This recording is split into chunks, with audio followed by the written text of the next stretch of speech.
Le décor. À 1000 mètres d'altitude, des steppes infinies, sans arbres, sans ondulations, où errent éternellement des troupeaux. Les hauts plateaux d'Oranie. Pour unique végétation, des touffes d'alpha et du thym sauvage. Pour unique population, des nomades, bergers ou cueilleurs d'alpha, c'est tout. Sur ces immenses étendues, de rares points d'eau au débit inégal, ou quelques puits creusés autrefois par la Légion et trop souvent ensablés ou taris. Le problème, c'est donc l'eau. La solution, multiplier les points d'eau, établir un réseau de puits tel que la journée de marche d'un troupeau puisse le conduire de l'un à l'autre. Solution parfaite, solution facile. Reste seulement à creuser les puits. C'est là que commence l'aventure, car c'est une aventure qu'aller chercher l'eau où elle est. Une aventure de creuser un puits, une aventure qui joue plus encore que sur le fer des outils et la science des techniciens, sur les bras des 5 hommes qui partent, sur leurs nerfs, sur leur misère d'exilés.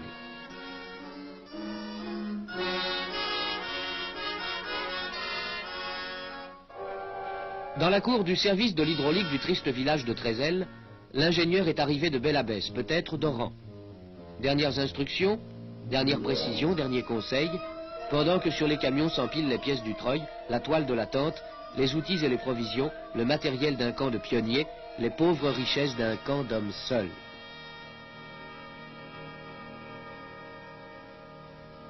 Et voici les hommes. Bartolo, Mohamed, Abdou, Carmona, Valero, Valero, Valero! On sait bien qu'on laisse toujours quelque chose derrière soi.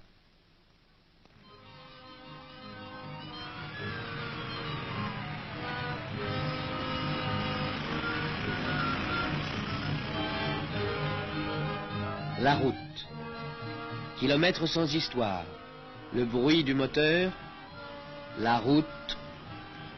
La route. Et puis, la piste, qui s'ouvre soudain comme une sorte de tentation incertaine. La piste avec les ornières qui lui donnent son sens au milieu de l'immensité, où les échos de la caravane réveillent les pâturages endormis.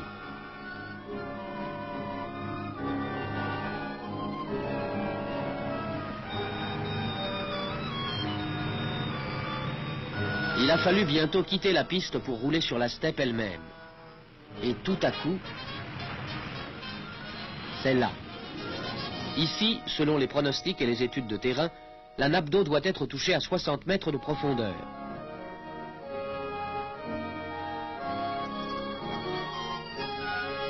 Il faudra aller la chercher à travers les couches de calcaire, l'amener au jour à travers cette margelle encore idéale, tracée par un compas rudimentaire, pendant que se dresse la tente, cette maison où les 5 hommes vont vivre des mois, loin du monde, enfermés comme sur une île, dans le cercle d'un désert d'alpha.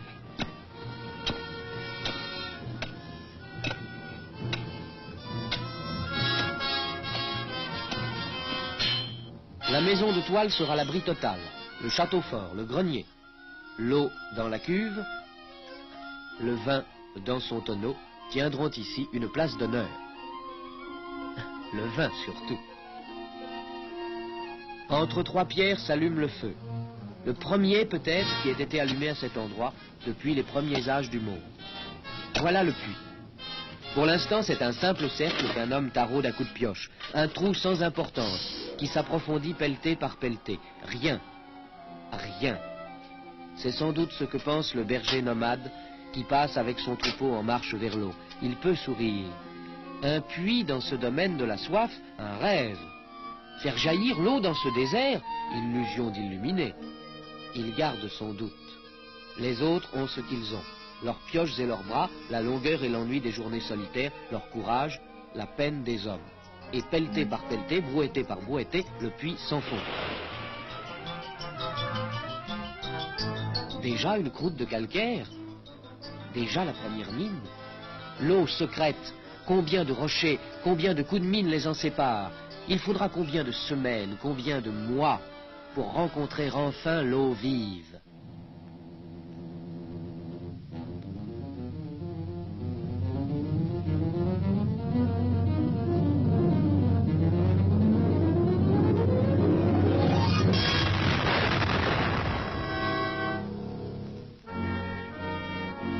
premier camion de briques.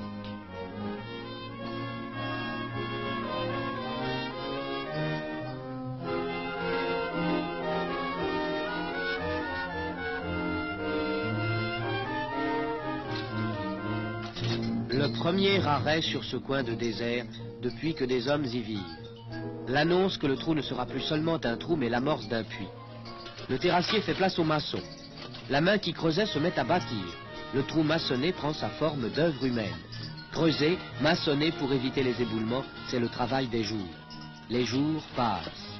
Journée que seule emplit le cri des pioches, le bruit des truelles. Parfois seulement une visite. Celle de 2 gendarmes du bled entournés sous le ciel vide.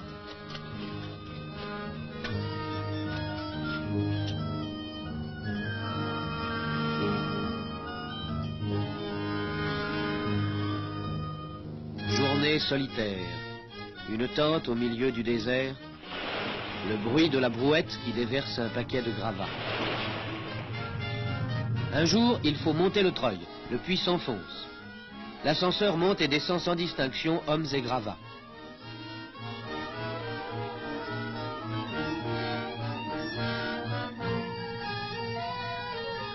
En bas, l'homme de la pioche, l'homme de la pelle.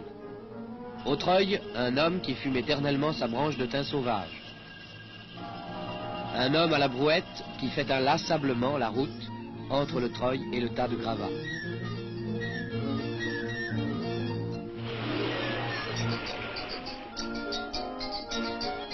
Chaque jour, le tas de déblais s'allonge, s'élargit, se hausse.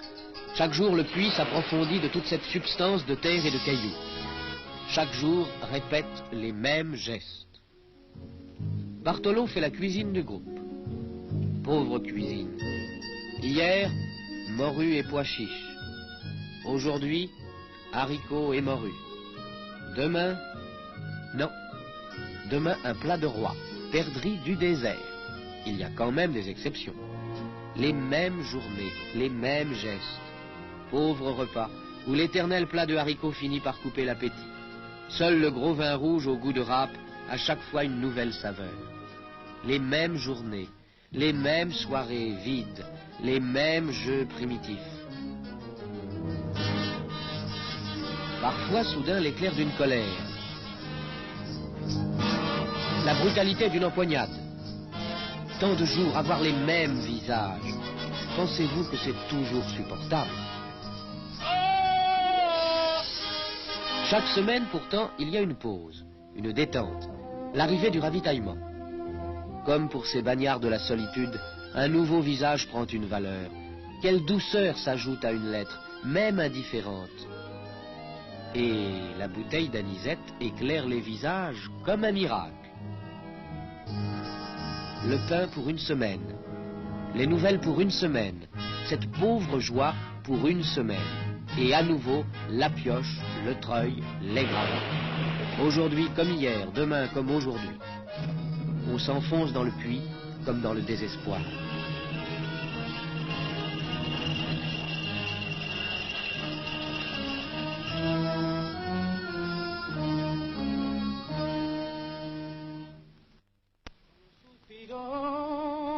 La vie passe. Soirées interminables après la dure journée, où l'on tue les heures à boire du thé en chantant des chansons qui parlent comme toutes les chansons du monde, d'un visage qui s'efface et d'un cœur qui soupire. Con un suspiro le pago, yo miro quien me mira, ni acaricio ni alabo, ya que por mí suspiré.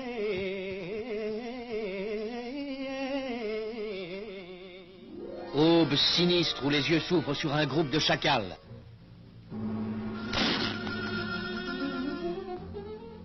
Matin glacé où Bartolo va tout de suite constater si le poulailler est bien au complet.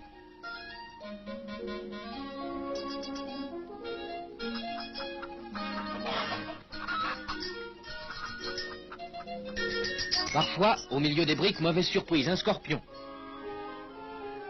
le puits s'enfonce. Parfois une pierre glisse, une brique tombe, un blessé.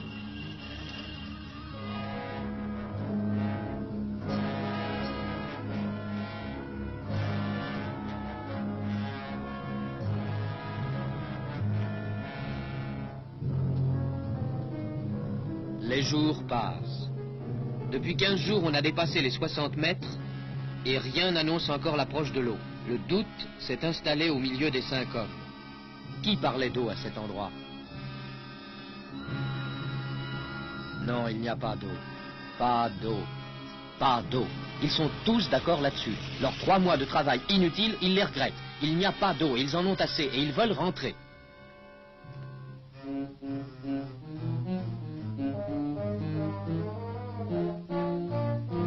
Même la nature est d'accord avec eux.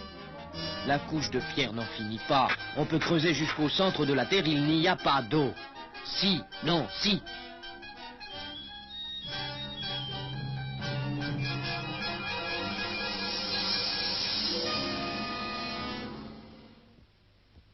Creusez encore. Creusez, pourquoi? Enfin, de la peine pour rien. Mais comme on dit en Espagne, en avant nous autres. De nouvelles journées, toujours pareilles. 65 mètres, 70 mètres, 75 mètres. Cherchez l'eau secrète, quelle misère. Dans la galerie, à 80 mètres sous terre, on a le monde au-dessus de soi. Si le puits s'éboule, si le treuil casse, on est enterré vivant.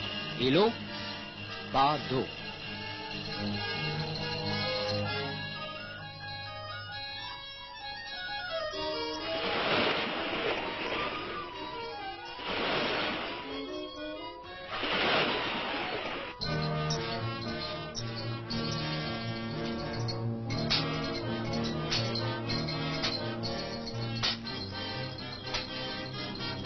Et tout d'un coup, l'eau s'ouvre. L'eau secrète, ils viennent de la rejoindre. L'eau qu'ils ont cherchée si longtemps. L'eau pour laquelle ils ont donné leur sueur, leur peine, leur ennui, leur misère de tant de jours. L'eau. Arriva! Arriva! Plus de 4 mois, ils ont attendu ce moment-là. 4 mois dans des murs de toile, avec le repas de morue et les cris des chacals, avec cette folie de la solitude qui fait monter la rage ou qui vous couche sous le poids du désespoir. Vous comprenez qu'ils soient heureux. Vous comprenez qu'ils aillent le dire au prochain centre. 40 kilomètres de steppe et de piste, 80 kilomètres dans un camion de rencontre. La nouvelle comporte vaut bien cela. Et puis voir des visages, voir des maisons, voir autre chose.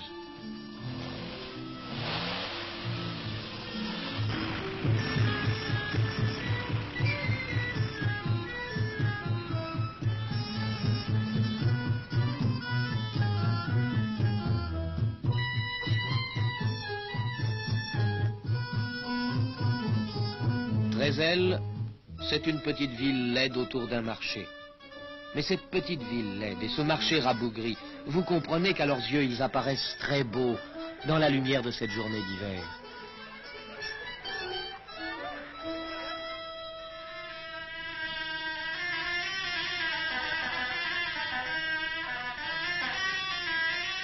Vous comprenez que pour eux aujourd'hui, rien ne puisse valoir cette halte devant un plateau de thé, cette heure passée à regarder les petites berbères qui dansent aujourd'hui comme on dansait ici il y a plus de 1000 ans.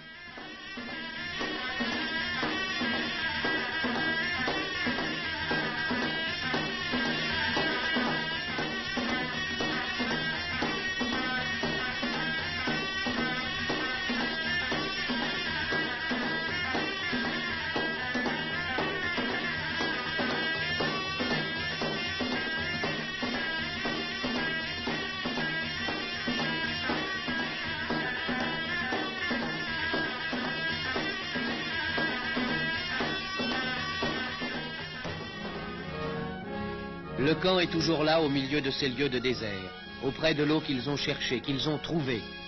De l'eau cachée qu'une pompe va maintenant tout à l'heure amener jusqu'à la surface.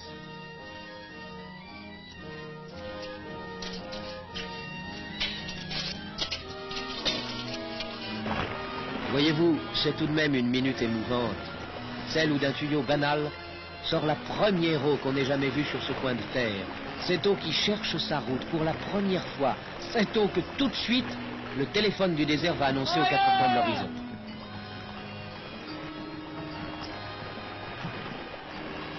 Oh! Oh! 2 heures après, et les nouvelles vont vite, quoi qu'on en pense dans ce pays perdu, il y a déjà un troupeau qui dévale vers la première mare du nouveau point d'eau.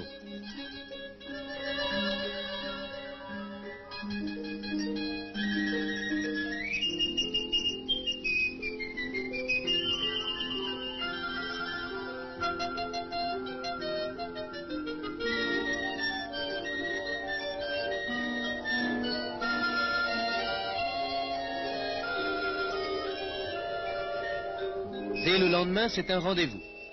De la steppe arrivent troupeaux et familles. Des tentes se dressent, un village temporaire s'installe. Le nouveau puits prend sa place dans l'itinéraire du nomadisme pastoral. Un nom nouveau s'inscrit dans les mémoires. Un puits ici, ce n'est pas qu'un puits, c'est le nom même de la vie.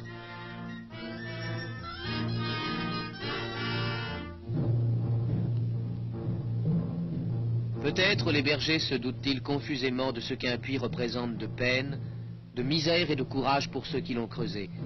Peut-être pensent-ils plus simplement qu'un puits est un bien inestimable qu'on doit payer d'un geste rituel. L'un des plus beaux moutons sera l'offrande aux hommes du puits comme aux obscurs génies de l'eau. L'eau coule. Demain, les forçats de la steppe s'en iront, ailleurs, pour creuser un autre puits. Ici, l'eau coule désormais.